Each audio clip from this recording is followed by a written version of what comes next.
What's going on, everyone? Welcome to episode 17 of the Diego Colley Football Show.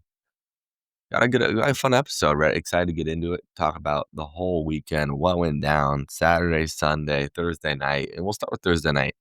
The Los Angeles Chargers, this was a statement performance from the Los Angeles Chargers. Joe Alt was back for them. That was big, and it was very obvious.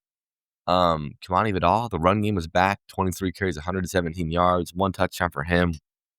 Herbert tacked on 62 yards on the ground, rushing 7 carries. He was efficient, 18 to 25, 227 yards, 3 touchdowns, 2 interception. This was a dominant win from the Chargers. And going into this game, I was on the Vikings, to be honest. I thought that this was a game where they could put up points against this defense. Wentz would give his receivers a chance. And honestly, he didn't really. He was beat up. I mean, you could tell Carson Wentz was definitely not healthy, but that is no excuse for the game he played, I thought, on Thursday night. He's 15 to 27, 144 yards, 1 touchdown, 1 interception. His average yards per target per attempt was 5.3 yards. He was sacked 5 times for 27 yards. Quarterback rating of 27.3. It was bad. It was really, really ugly. He graded out the worst on his team at a 35. And this showed some flaws, or we know that the Vikings have flaws, but this really, really opened it up, because I thought this Brian Flores defense that has struggled in the last few weeks I thought this was a good spot for him. I thought if you could heat up Herbert, stop the run, put it all on him, you kind of get after with some pressures. And they didn't. They honestly did not. The Minnesota defense, they pressured him 28 times. It felt like he was pressuring a decent amount of his dropbacks, but he did a good job of handling it. He only got 2 sacks. And the Chargers defense, 30 pressures, 5 sacks. Carson Wentz was in pain. And I think it's got to be McCarthy time. Whether how healthy he is or not, if he's at above 75%, I think you got to put him out there next week. They got the Lions in Detroit. The line opens up. They're 9.5-point underdogs. Give me the rookie, dude. I mean, it was tough to see a Carson Wentz, a 60% Carson Wentz. He looks like he's in pain every time he gets hit. He has a huge, massive brace on his left shoulder, and he's trying out there, but he's getting beat up. He's missing his guys, missing Jefferson, missing Addison. It was a rough watch. It was a really rough watch. And on the Chargers side, that's a hell of a win.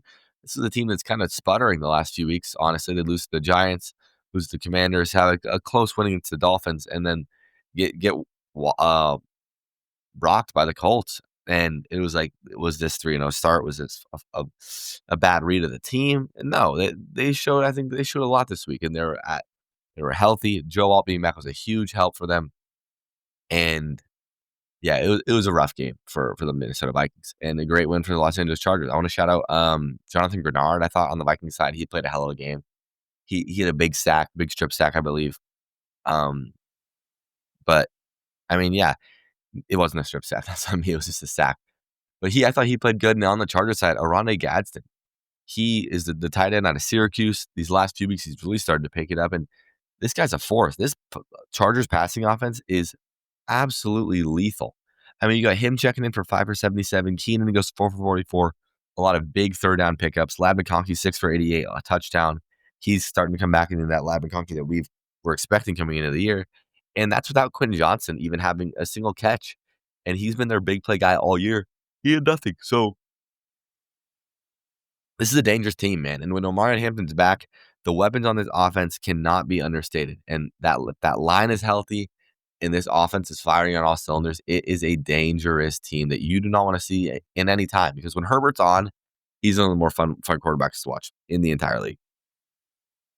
Move on to Sunday now. We'll start with the disappointment of the day. I'd say the Miami Dolphins beat the Atlanta Falcons 34-10. What a disaster.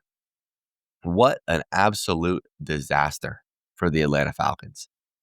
I don't even know what to say. This was absolutely disgraceful. The worst performance of the entire day I don't know, arguably the season. This is a worse Falcons loss than the Panthers loss. And I mean, you can say the Panthers lost, they had Penix, whatever. This is a bad Dolphins team. And it's not like a big section of fans, but there was times during the season where I've seen people say, "Why is Penix starting? It should be Kirk." This showed you exactly why. No ability to push the ball down the field. 21 of 31, 173 yards, 5 yards per attempt. It's sacked once, 35.5 QBR. Bijan touches the ball 9 times. He runs the ball 9 times for 25 yards, 3 receptions for 23. Kyle Pitts was 9 for 59. There's no Drake London, but this offense sucks. Zach Robinson is I hate the way he calls offense. This is the team with so many weapons, and no Drake today, no Penix, but it's just like every play is the exact same. You cannot be an effective NFL offense in the pistol every single play. I do not understand. It doesn't make any sense to me. Why are you so stubborn that you cannot get under center and hand the ball off? They suck on short yardage because they're always in pistol. It eliminates so much of the game. And if you look at a majority of the successful offenses this year, the Seattle Seahawks, they get under center. The San Francisco 49ers, who had a rough day, they are under center all the time, and it kind of takes so much pressure off the quarterback. I don't understand how I don't understand how you are an NFL offensive coordinator on a stacked team with stacked players, and you commit so much of your time to being in the pistol set, and you run outside zone from pistol, but it eliminates so much of your inside runs. You're trying to run inside zone, and Penix he's not getting depth with the guy. The running back, it eliminates a little bit of the run up. If you're just like handing the ball off on a straight dive, Penix has to get off his midline, or the quarterback's to get up to their midline, hand the ball off. Bijan gets the ball at 2 yards instead of getting a 5-yard run up. It just is the most puzzling thing I've ever seen from an NFL offense, honestly. It is, I think, the most frustrating thing I have to watch every week, because they have flashes where they look great, but a majority of it is like they just feel like they make it so hard on themselves. And even when they do have success, it's not easy. It just doesn't make any sense. And on the Dolphins side, you got to give a shout out to them. I mean, Tua played great. There's a pick that was dropped early in the game, but 20, 26, 205, 4 touchdowns. Not the most biggest line, but 4 touchdowns through the air. Didn't turn the ball over. A-Chain goes 18 for 67. Ollie Gordon, 10 for 46. Gets to the end zone on the receiving end. A-Chain on the receiving end as well. Waddle had a good day, 5 for 99, 1 touchdown. Malik Washington, 4 for 36, 1 touchdown.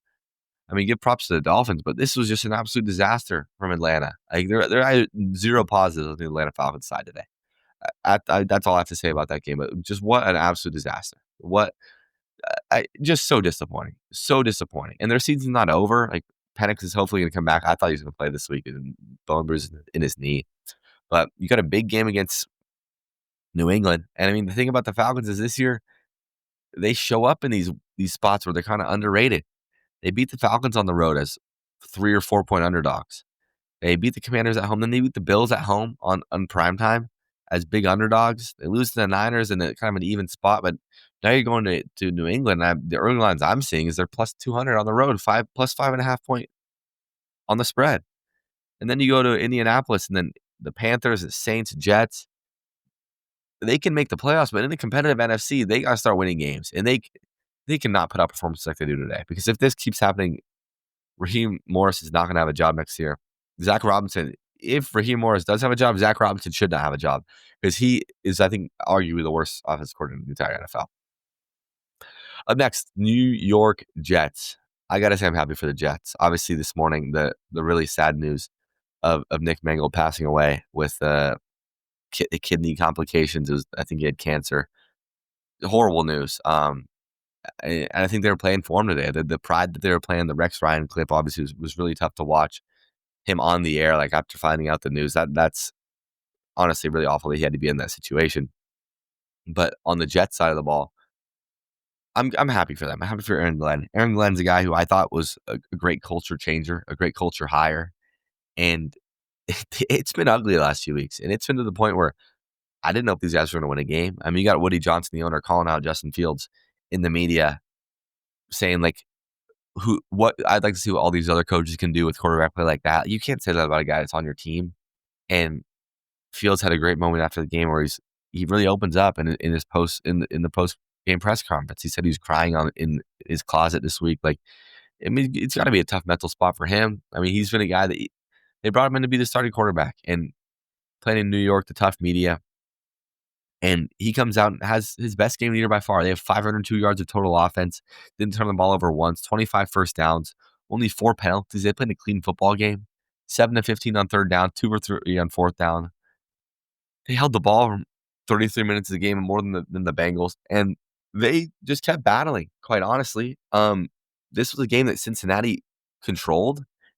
They were ahead a majority of the football game. Like, I thought this was over for a majority of the game, and it was like, oh, Fields is putting up points. Like, you gotta give it to him, because the defense was not making stops early in the game. The Flacco had a lot of success, and the Jets just kept battling. They just kept battling, and they stayed out of their own way. They didn't kill themselves, and in the fourth quarter, they're down 14. They battle back. Touchdown, force a punt, touchdown, take the lead. Breece Hall, little halfback pass. He was throwing that thing no matter what. But good for the Jets. They run the ball dominantly, 37 times for 250 yards. I mean, I don't know how much success necessarily these guys are going to have the rest of the season, but I mean, I'm happy they got a win. They got the Browns in 2 weeks. They got a bye week. It was something you're happy to see. Happy to see Aaron Glenn fired up in the locker room. Happy for Justin Fields. Justin Fields is a guy. He's a great person, and just like, you never want to see a guy that's so in the dumps like that, like failing, because he wasn't playing up to his expectation, but he got it done. And a great win for the Jets. On the Bengals side, really disappointing. This is a game you're looking at as a win. You win this game, you're at 4-4. Steelers ended up losing tonight. Like, this, the door was cracked open for you, and now you got the Bears next, which was a tough one. Big game versus the Steelers, Patriots, Ravens, Bills. Your schedule's really hard. So I think that I don't know if it's fully a season killer, but this game really did not help you when it comes to who you're going to have to play these next few weeks. This was a game you needed to win.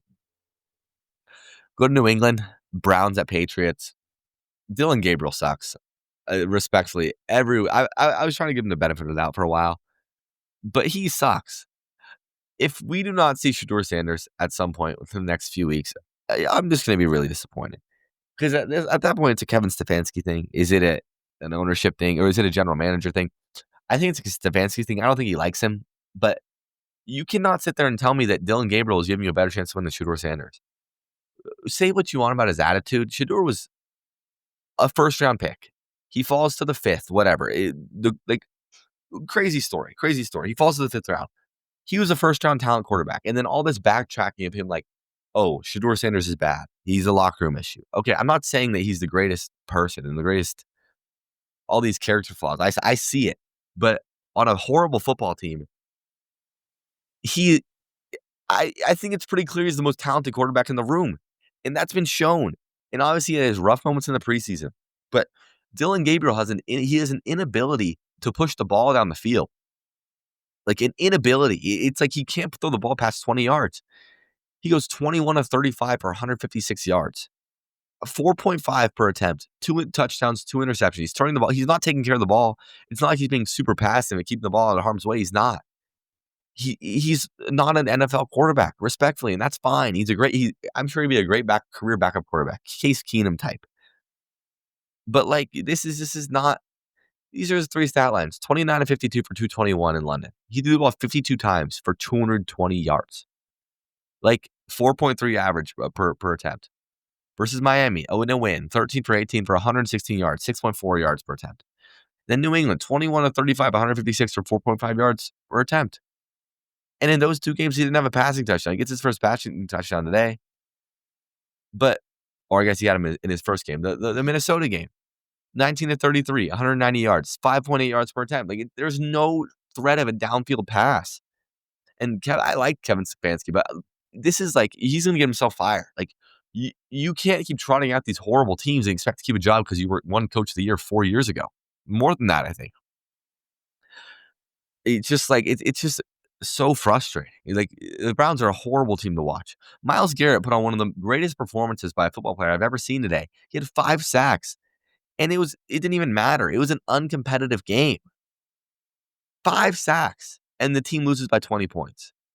And it's his fault. Like, obviously it sucks to see him in a shitty situation, but he requested a trade, and he could have taken less money to try and get traded to a contender, and he didn't. He took the more money. I'm not going to hate on someone for getting a bag, but I mean, obviously it sucks for him a little bit, but he kind of knew what he was signing up for. This is not a good football team.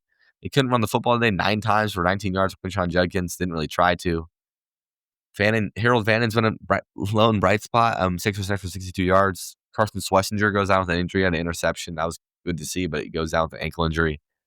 Just horrible. On the Patriots side, this is a legit Patriots team. Drake May he's doing some special things. I was really happy to see TreVeyon Henderson get involved. I mean, look at it. Give the guy the ball in space, dude. 10 carries for 75 yards.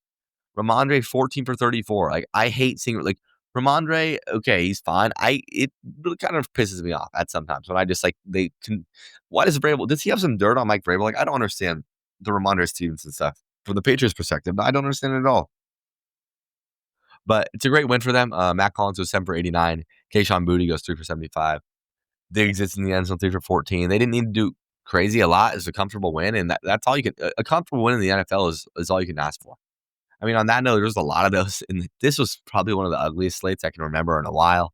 Just overall, top to bottom. The afternoon slate, we'll get into that, was absolutely brutal. It wasn't looking great on paper, but hell, maybe a few of them would show up, and no, they did not. On the next game, the Giants and Eagles.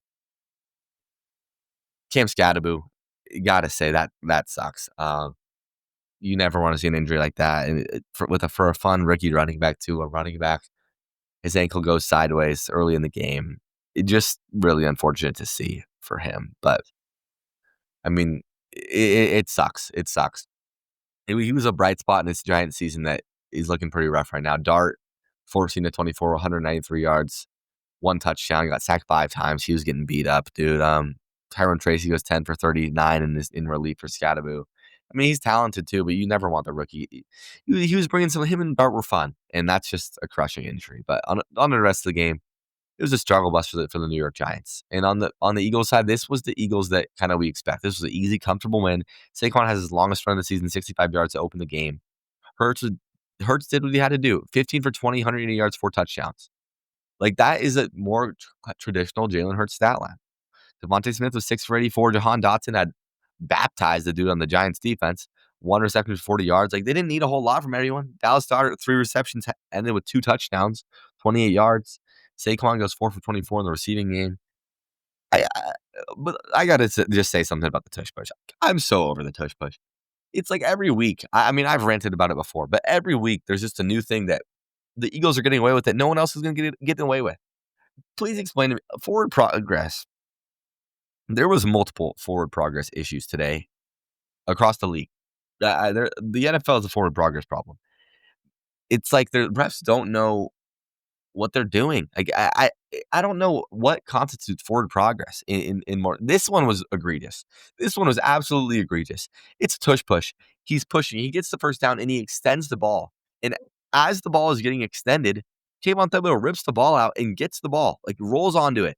And the ref comes in after that, blows the whistle, and says the forward progress was stopped. How is forward progress stopped if you didn't blow the whistle yet? It doesn't make any sense at all. 0 sense. It's genuinely one of the more puzzling things I've ever seen, and it completely changed the game. I'm not saying the Giants were going to win it, but that was a touchdown that would have been off the board. It just unbelievable. I don't know what to say. The play needs to be banned because they can't even officiate correctly. And on that same play, the Eagles linemen are like flinching all over the place. They're moving back, like obviously moving, and there's nothing called. It's just it's the stupidest thing ever, because if it was officiated well, okay, it's a quarterback sneak. But the fact that officials just do not call flags or do not do anything that negatively impacts the Eagles, because like, I don't even know why. It's stupid. I'm so over the tush push. And this game was a pretty lame game. I mean, Dart struggled to get anything really going for the team, which, I mean, you can't really blame him. A lot of his weapons are out, but looking rough for Brian Daboll. He had a little rough stretch of being back, and some things didn't go his way in this game. But I mean, I don't know how you can constitute like keep him keeping a job going into next year, to be honest. But yeah, on to the next game, Bills at Panthers. Just another ugly one. James Cook had a day though. 19 carries, 216 yards, 2 touchdowns. It was dominant. This was the Bills that I was expecting to come out in this game. And they had a bye week. They coming off that rough loss to Atlanta in Atlanta on primetime. And they come out and dominate the Panthers. Andy Dalton had a rough day. He's trying to run around. Why can't he just be like Flacco? You got some receivers you can throw the ball to. Jalen Coker was back 3 for 36. T-Mac was 7 for 99. Lee Gett was only 2 for 17. But just throw him the rock, man. And Chuba Hubbard out carries Rico Dowdle. I don't understand that at all. Chuba's 12 carries for 34 yards. Rico's 8 for 54. Make it make sense. Like, genuinely make it make sense. Rico Dowdle is the better back right now. Why? What connection do you need to have to Chuba Hubbard? I got just stupid stuff. Just stupid stuff from like a dumb organization. Like, I'm not like they're on more of a come up this year, but that's just dumb to me. And obviously, having no Bryce kind of sucked, but I don't think that was changing what this Bills team was going to perform against this Panthers off defense. That's all I got there. Dominant win from the Bills. James Cook got back to being James Cook. They were giving them the ball as they should. Josh Allen did what he had to do. 12 for 19, 163, 1 touchdown. Shakir had a good day, 6 for 88, but a big bounce back dominant win for the Buffalo Bills. Chicago Bears lose to the Baltimore Ravens 30-16. This is a huge win for the Ravens. There was no Lamar Jackson. The expectation all week was that he was going to play, and kind of phantomly at the last moment, he gets ruled out. And that could have something to do with maybe they play on Thursday night this upcoming week. They want to be ready for that. Don't want to rush him back with the game so soon. But Tyler Huntley stepped up. This is a game that you don't win if Cooper Rush is a quarterback, in my opinion. He stepped up into his job. 17-22, 186 yards, 1 touchdown. Had a 90 quarterback rating. And they had the ability to run the football. And he gave them that threat with the legs. 8 carries for 53 yards. Derrick Henry is 21 for 71. Got in the end zone twice. He was hitting Zay Flowers 7 for 63. It was just a good all-around performance from the Baltimore Ravens. This is kind of what you would more expect from this Ravens team, even if Lamar's out. You want the guys to show up in his absence. They had these guys. They had Roquan back. They had Kyle Hamilton back. And it proved because they gave Caleb Williams fits. This was probably Caleb's worst game of the year, maybe besides week 1. He was struggling all day. He was struggling to find guys open. His stat line wasn't horrible, 25 for 38, 285, but an inability to get in the end zone. This game was a lot different. The Bears had 2 great drives to start the game. A 13-play, 64-yard drive, 8 minutes off the clock, and an 11-play, 61-yard drive with 4 minutes off the clock. And it's sandwiched in between Ravens 3-and-out punt to start the game, and 2 long drives that you don't get in the end zone. 2 long field goal drives that you're up 6-0, and then the Ravens go down and score a touchdown, and you're losing the game. And when it felt like a game that you'd been dominating, and you're losing, you're down 6-7. And from that point on, it was a disaster. The Bears go in 3-out, it's a punt. Ravens get a field goal. Cairo Santos misses a field goal before half. Didn't quite have the leg. It was dead straight. And your kind of defense is keeping you around the whole game, quite honestly. They were holding them to field goals until the very end. They hold a 10-play, 76-yard field goal drive. And they go down and score. The Bears do 11-play, 83-yard, 6-minute rushing touchdown drive. And force a punt. And you're like, all right, Caleb, this is your time. And then good punt by the Ravens, pins him inside the 5. And he throws a pick, a rough interception. From that point on, it was over. Give up a touchdown, you're down 10. Bears get a field goal, you got a chance to get a stop, and they do not. They had chances to make it a close game. They had chances to have a chance at the end, and they didn't show up. He missed those when he needed to make them, and that's the end of the game. He wasn't clutch enough today, and he missed throws throughout the day. The Ravens got to him. They did get to him, and they stopped the run. This was the Bears team that had growing success in the run game in the last few weeks. And they didn't have that today. DeAndre Swift was 11 carries for 45 yards. Monunga was 7 for 24. There's really nothing on the ground at all. Rome had a good day, which is good to have him bounce back a little. 7 for 114. DJ Moore, 4 for 73. Loveland, 3 for 38. Why is Olamide Zaccheaus getting seven receptions? Nothing against Olamide Zaccheaus, but Luther Burden, 1 reception, -1 yard. Caleb loves Zaccheaus too. He is always throwing him the ball. And that was where the other forward progress situation kind of was. Zaccheaus catches the ball, turns upfield, and gets blown up by Nate Wiggins, I believe. Blown up, and takes 1 step. And the ball kind of comes out while they're both in the air. Wiggins gets the ball. It's either an interception or a fumble, you'd think. And the ref rules the forward progress was stopped. Are we just going to rule forward progress anytime a guy gets hit and goes backwards? That is not what the intention of the rule is. The intention of the rule is when a running back's getting pushed and the pile gets stopped and he's kind of just running his feet and there's a lot, nothing's really happening, getting pushed on both sides of the ball. or there's 4 guys and he won't go down and he's not really moving forward, that's when you call forward progress. You do not call forward progress a second after the guy gets hit. There needs to be a real league memo sent out because there was multiple instances today where I was like, what is that? Just can't happen. That just cannot happen. So yeah, that's it for this game. Disappointing game for Caleb, which is not what we want to see. This isn't a game that the Bears were not favored in this game, but to have that's what you saw as a rough Caleb performance is not what you want to see if you're a Bears fan. After he had what I'd say he was starting to gain some traction in the last few weeks, had a rough game in DC, but was clutch in the end of the game and won the game, and that's not the kind of progress you want to make. The Niners lose to the Texans. This was probably my surprise of the week. 26-15. The Texans bullied the San Francisco 49ers.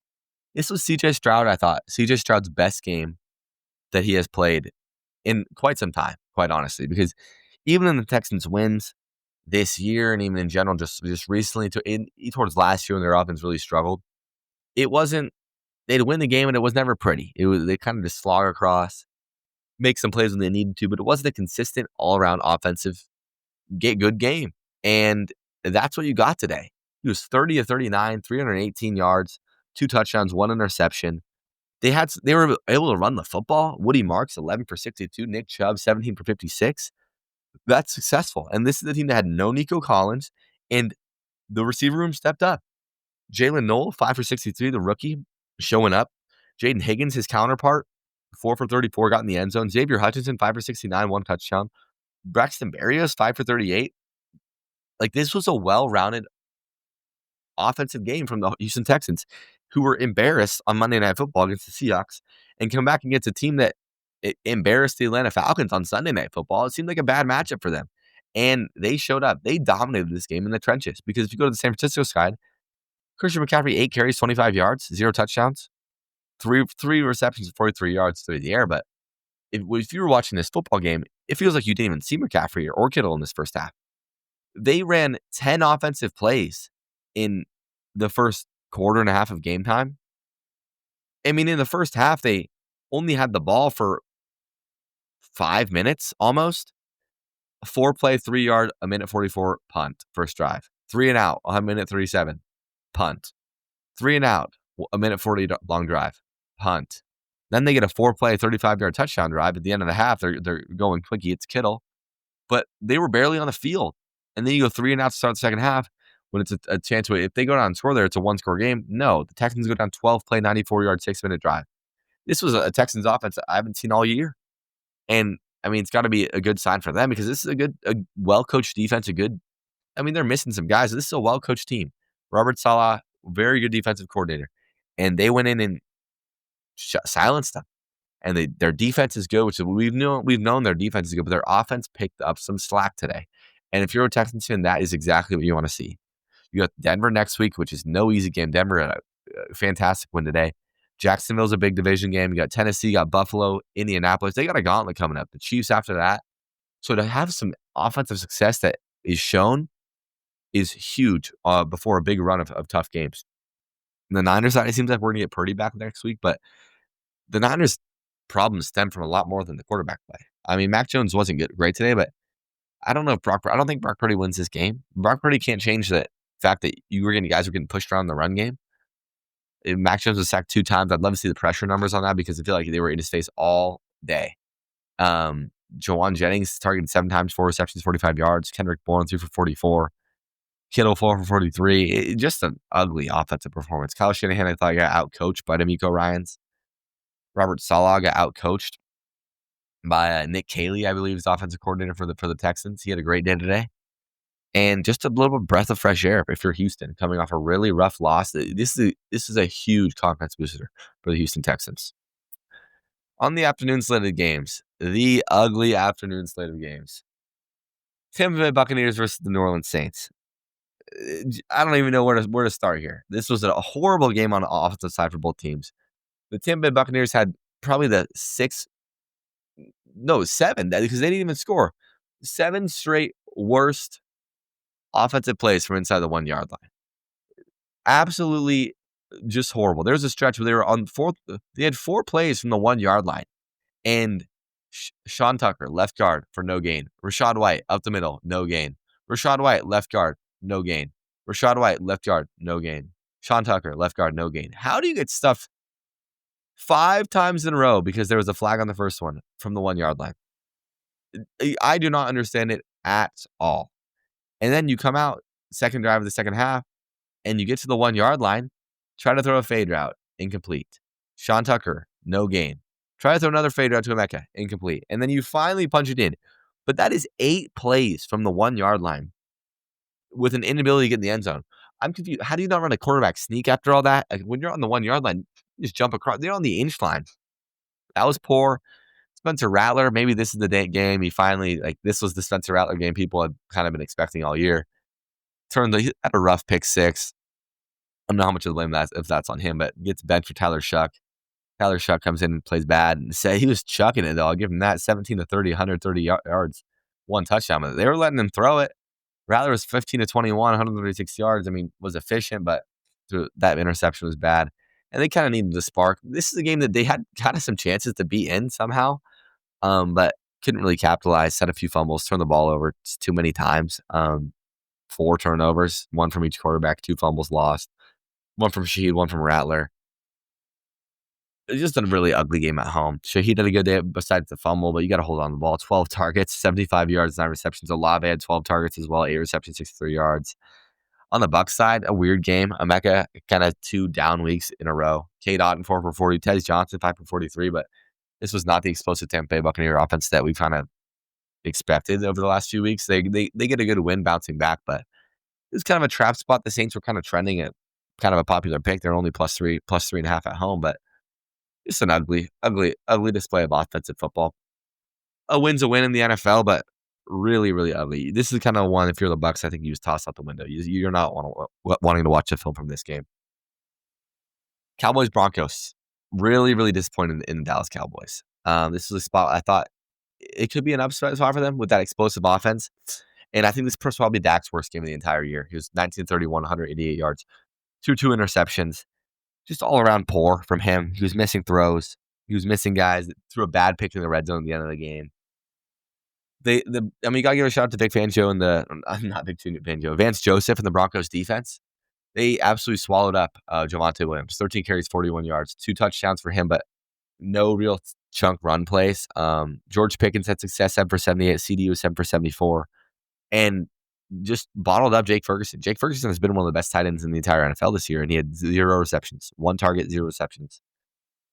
Just ugly. I mean, this was an explosive Cowboys offense that absolutely had nothing. They had no success. Every time they had a drive, it just seemed hard. They were forcing them into long, tough third downs, and they were converting some of them, but that's not a healthy way to win football games. I mean, 4 for 11 on third down is never going to win you a game.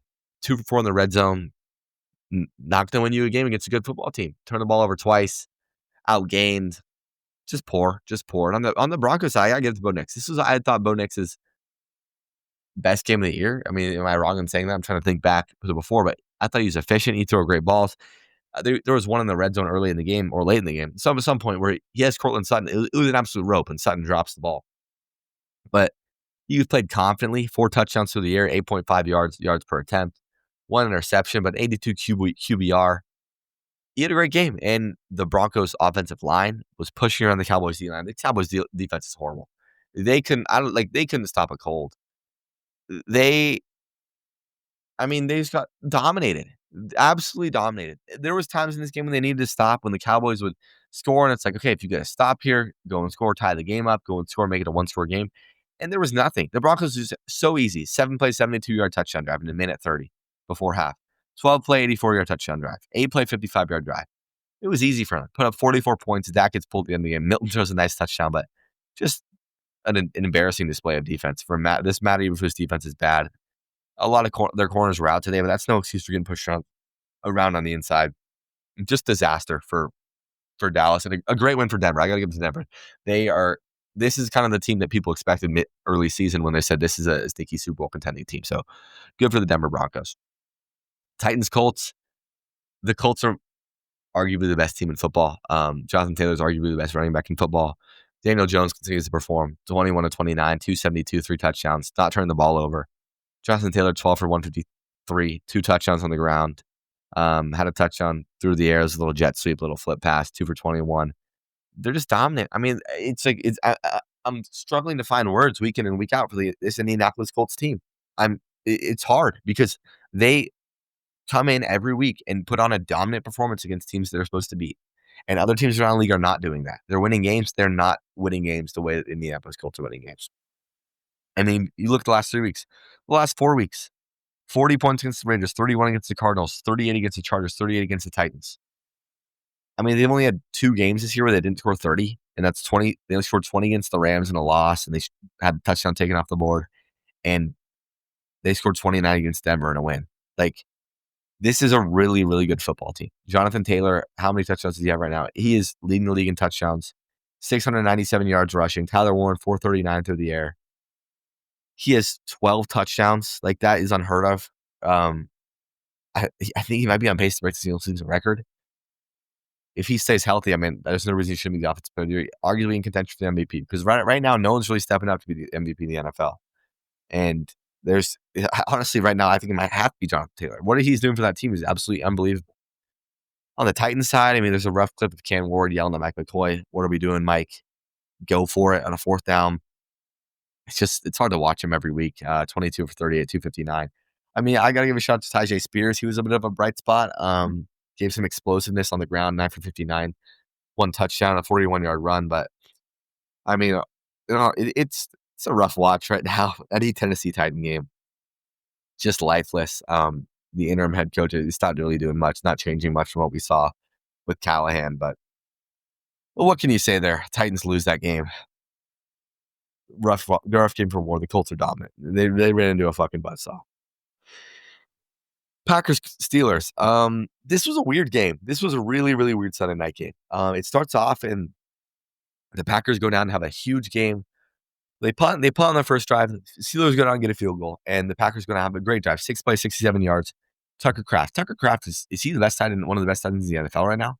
On this year, he has to be 7 receptions, 143 yards, 2 touchdowns. Has an amazing play adjusting in the middle of the end of that game on a huge 3rd down. I mean, a team that doesn't really have a wide receiver 1 to have an elite tight end stepping up is such a huge thing for Jordan Love. And Jordan Love had a hell of a day. There was a stretch in that game where he completes 20 straight passes. He was 29-37, 360 yards, 3 touchdowns. This is the kind of performance I've been wanting to see from Jordan Love. I know it was in him. He has all the athletic tools, all the talent, and it just seems like he's constantly kind of underwhelming, missing guys, missing those deep shots, and not today. He was absolutely locked in today.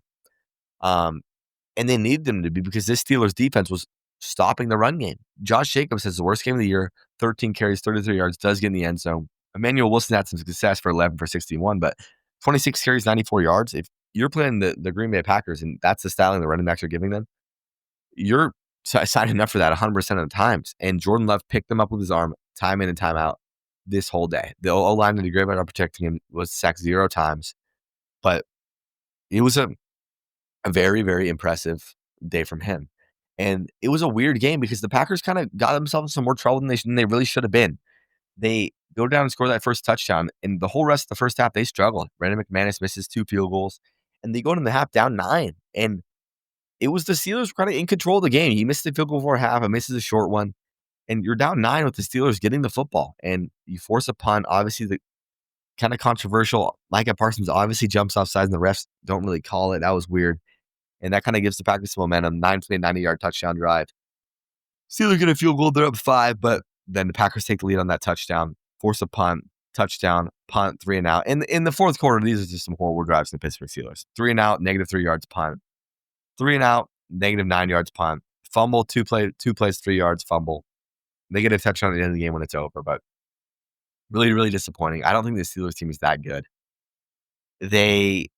I just don't know what their identity is. I mean, their defense kind of gets just dominated through the air today. Jordan Love had his way with them. Played good up front, but they couldn't put it together in both phases. Couldn't really run the football. They're not hard-nosed. 13 for 60 for Warren, 5 for 31 for Gainwell. DK had a decent day, 5 for 55, gets in the end zone. Roman Wilson, I thought was a bright spot, the rookie receiver last year, so in his second year, not 4 for 74. I mean, that's good for them, but they're not a great football team, and if I were them, I wouldn't want to be in a position to add mean, maybe it's because they wore those horrendous uniforms. If my team comes out wearing uniforms as ugly as that, I'm not expecting to win the game. No one should be. Those things were absolutely horrendous. The helmet was horrible. If the pants were black, I mean, I get they're like throwback, but at some point, like scrap the khaki pants, dude. Like this isn't the 1930s. You cannot wear khaki pants. These aren't wearing leather helmets. They were just all around horrible. The helmet shade was different than the jersey. Just disgusting to look at. And thank God the Packers wore white because the Packers were supposed to be wearing yellow helmets and yellow pants. That would have just been horrible to watch on the screen. And the Pittsburgh goes to Indianapolis. They host Indianapolis next week. They go to the Chargers. That's two tough games. And the Ravens got a little momentum. Who knows? But that division is wide open, and it's wide open in kind of the worst way. There's no real team is really stepping up. No real team is really seizing these opportunities that they're having. And kind of everyone's in it except the Cleveland Browns. So this is a big win for the Packers, though. This is how I wanted to see the Packers every week in and week out. Micah Parsons was dominant. He was getting after Rodgers all day. This is their potential. And Christian Watson came back more of a reliable target for them. Tucker Kraft stepping up and being if your tight end's your number one option, that's fine. You just need to have a number one option. So if Tucker Kraft is that guy, so be it. Just having Jordan Love the ability to have a guy that his number one guy, Matt LaFleur, a guy that he can scheme up. We're getting this guy involved every week, no matter how they're going to scheme it up. Is just huge for this Green Bay Packers team. So good for them. A huge win for them. They got the Panthers next week, then the Eagles, then at the Giants. Beat the Panthers, host the Eagles at home. That should be an entertaining game. But a huge win for them. Huge win for them to get on track.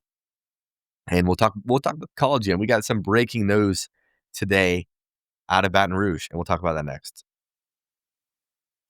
LSU and Brian Kelly have mutually agreed to part ways. And I wouldn't say it's shocking. I think it had to be done, but just kind of the absolute trajectory of this season for LSU is pretty insane to look at in retrospect. They beat Clemson week 1, who everyone thought Clemson was going to be a national title contender, and they come out and just get embarrassed and more as a week by week basis as it goes on.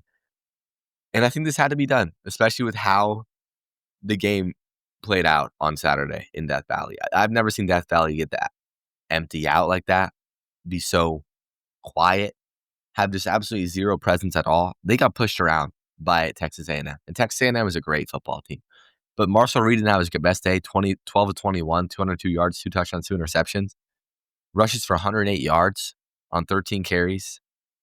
Reuben Owens, 8 for 44. And in total, 40 carries, 224 yards. They walked into Death Valley and pushed them around in the trenches. And absolutely, I mean, on the LSU side, 27 for 60 yards on the rushing.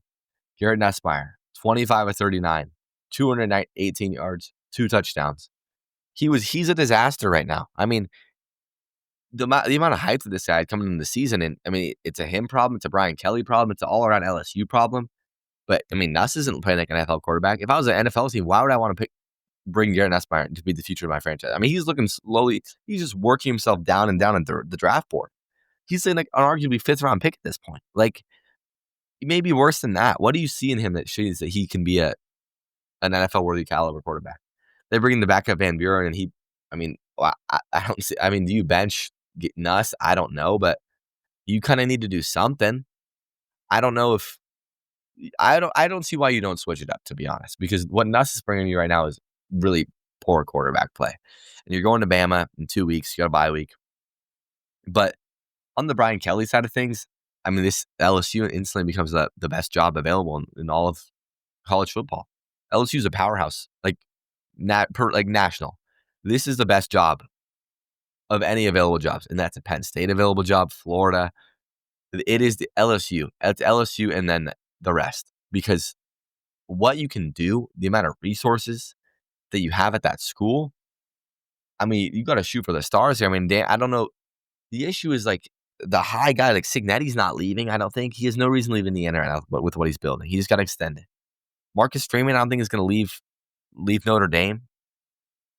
Lanning, I mean, Lanning's going to be obviously going to want to talk to, but he didn't leave for Bama, so I don't know if he'd necessarily leave for LSU.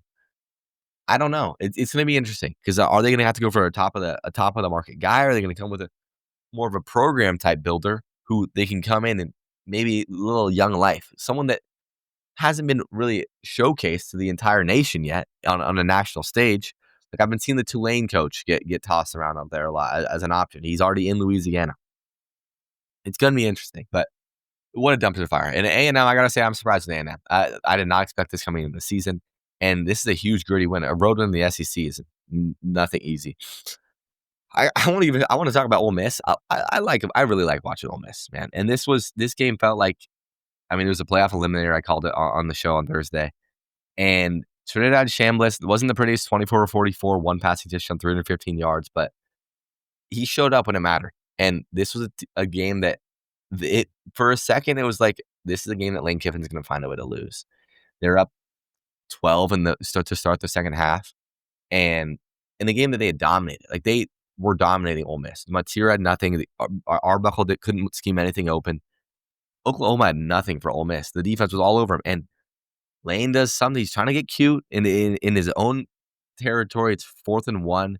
They're in the Wildcat. And I don't know if they're trying to snap it or not, but they muffed the snap and turn the ball over, give him a touchdown, make it a close game. And they were scoring kind of with ease. And Oklahoma erupts in the third quarter to go up 1 to go into the fourth. It's like, oh my God, like what is going to happen? This is similar to the Georgia game. Again, they played so well on offense. They find a way to lose at the end. They don't show up. And Trinidad Chambliss bounces back with an 11-play, 75-yard touchdown drive. And you force an Oklahoma punt. You get a field goal out of it because Oklahoma ends up muffing a punt. But just a gritty win for Ole Miss. And it's weird because like on the eye test, it's like, I don't know how good these guys are. I thought they utilized Austin Simmons kind of decently. I mean, I kind of like the little switch up. He missed the throw in the red zone, but I thought the thought was there. But I mean, I'm happy. I'm happy for Lane. I think this should be his playoff team. I mean, if you're looking at the schedule, South Carolina at home, Citadel at home, Florida at home, go to Mississippi State. There's no reason this isn't a playoff team. And I love the story of Trinidad Chambliss. They're fun to watch. Happy for Lane Kiffin. I mean, on the Oklahoma side, you got to win out. I don't think they're going to win out at Tennessee, at Alabama, home versus Missouri, home versus LSU. It's a pretty brutal gauntlet for a team that kind of has really, really been kind of lifeless these last few weeks. With that, the win over South Carolina, ugly, and the loss to Texas was brutal. Offense isn't there. The Mateer for Heisman campaign was fun while it was short-lived, but great win for Ole Miss and kind of a season ender, I'd say, for Oklahoma. Not quite yet, but it's getting to that point.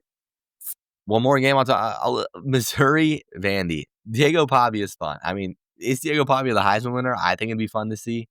Not necessarily the stat line, but he's having his moments, man. 17-10, it was an ugly game. Bo Prabula going out, honestly, I feel like helped Missouri. Matt Zoller's the guy that came in, the true freshman. Stud. I mean, start this guy the rest of the season because Prabula is pretty bad, I think. And with the run game they have, I mean, 41 carries, 170 yards for Missouri. They should have won this game, arguably. But Vandy made stops and they had to. I believe they stopped them twice inside the goal line. Like that can't happen if you're trying to be a good team. Missouri fumbled. Missouri missed a field goal. They turned the ball over on downs. Just an ugly game played from them. And it was ugly from Vandy too, but Diego Pavia, when the team needed him most, a 9-play, 44-yard touchdown drive, 5-minute drive to seal the game, to go up 7. And Zoller had a chance. He drove Missouri all the way down the field and ended up getting sacked. I mean, time kind of runs out on him, but he got him in position. I mean, this guy showed some stuff. A true freshman, thrown into a huge spot, like arguably the biggest game of the season. The tools were there. The game's not at his fault. But Cedric Alexander had a big day for Vandy. That huge touchdown, they kind of sparked him. I mean, they didn't really have anything, honestly. Oh, it wasn't Cedric. It was Macklin Young. And Cedric Alexander has been their better back. So he had that 80-yard run that kind of invigorated them. Only had 4 carries for 86 yards, but making the most of that, of his moments. And we're looking at a team like in Vanderbilt that has a real road to the playoff. I mean, they got Auburn, Kentucky, Tennessee. They take out Texas this week. If they beat Texas, there's no reason they shouldn't be in the playoff. They're going to Texas. Not going to be easy, but I mean, Texas is very beatable. They've shown that. And maybe they unlocked something in that second half of that Mississippi State game that was just an insane choke job of Mississippi State. But if you beat Texas, you're in a real good spot to go to the college football playoff for the Vanderbilt Commodores, which is an insane thing to say. Last, I'm going to touch on UW very quickly. Hell of a win. It's a hell of a win. Still not ranked. I genuinely don't understand how that season's not ranked. I'm just going to stop complaining about it, but a big ranked win at home. You're in a spot now. You can beat Wisconsin, beat Purdue, beat UCLA, and if you have 2 losses going into the Oregon game, you win and you're in the playoff. I'd say. Who knows what happens to the rest of the Big Ten? I think Michigan would definitely have to lose a game. USC would have to lose a game just because they're ranked ahead of them right now. Probably like better. I don't know about better wins, but they have the resume overall and just the national kind of presence. But if you get to that, you just keep winning. If you keep winning, you will be ranked eventually, and you'll move your way up because other teams are going to lose. But it was a hell of a win. I mean, the offense was explosive. I thought this was Jed Fish's best called game as the Washington football head coach. DeMond was efficient, 26 of 33, 284 touchdowns. Jonah Coleman, 14 for 75. A solid day. I mean, Denzel was Denzel, absolutely dominant. 10 for 153, 1 touchdown, threw one, too. That was a fun play. I thought his red zone play calling was good. I thought he did a great job of getting a lot of guys involved in the pass game. I mean, Roebuck's a stud, 3 for 36, 2 touchdowns. Braden Vine's bright, 4 for 28. Like getting him those quick screens, getting him involved, the ball in his hands. Decker DeGraff, 2 big catches, 1 touchdown, 2 for 13. Just overall, this is a well-called game. And this was a game that I never really thought that, like, they fell behind for a second and a half. They started off strong, go 14-3, and a little rough sequence for the half, go down 17-14, and they bounced back with with Illinois getting the ball out of the half. The Huskies get the ball with 2 minutes to go in the half, and you're down 3. And it's a spot where if you don't score here, Illinois scores out of the half, you're down 2 scores. But nope, 11 plays, 75-yard touchdown drive, take the lead and never give it back. Force a punt out of the half, score a touchdown again, and in the second half, 3 touchdown drives. Just that you gotta love to see that. Jed Fish called a hell of a game, and I hope this is something he can build on. He called good plays in a big game against a ranked opponent.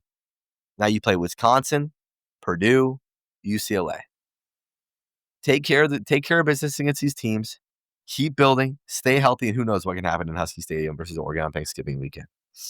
That's going to wrap up the show. A little bit of a lackluster week in the NFL side, but happy to get on and talk about it. Much of a stress-free week without a Seahawks game on a Sunday. Kind of nice having just not have to worry about the team. Huskies made it a great Saturday. Overall, just a great week. A great week. If you enjoy the show, give it a listen, send it to someone. Thanks for listening if you made it this far, and I'll see you guys on Thursday.